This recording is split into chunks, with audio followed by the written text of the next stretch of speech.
area lived one with the environment. So getting back to this and getting back to the natural habitat, speaks volumes.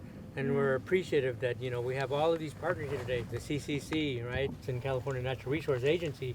This is like a test project. They're going to do some research on the plants. Mesquite and Palo Verde. And all of them have different tags on them. So they're testing in this site, and they're going to see how it grows throughout its life. Which ones are growing and which ones aren't doing so good regarding the salt levels, because the land that we're on is full of salt.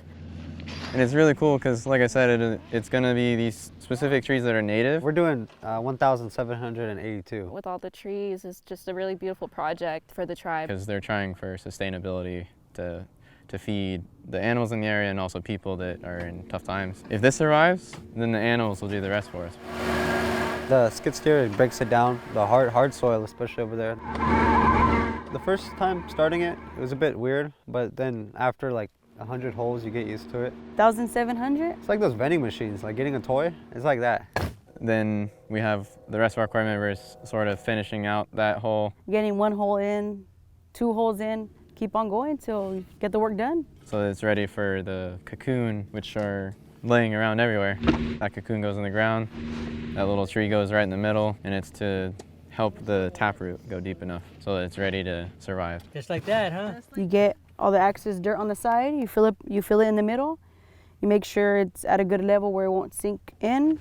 You put the tree and you just top it up and wait for the water tank to come and fill it up. And just fill it with a gallon of water, basically. It's been pretty awesome so far. It's a really good experience. It is really unique. The more I learned about this project, the more I was like, I'm really involved now. I'm invested in this project. You know where you're going next? I think it's super cool that we're planting, particular native trees to this land. I've never been on anybody's land like this. Getting the opportunity to plant their trees. Yeah. It's pretty cool, cool experience being out here. I get to have a part of this. And then 10 years, 20 years down the line, come show my kids. I'm like, this is what I did. It's gonna grow and it's gonna prosper in my eyes. Who knows, maybe 10 years from now we're gonna see it.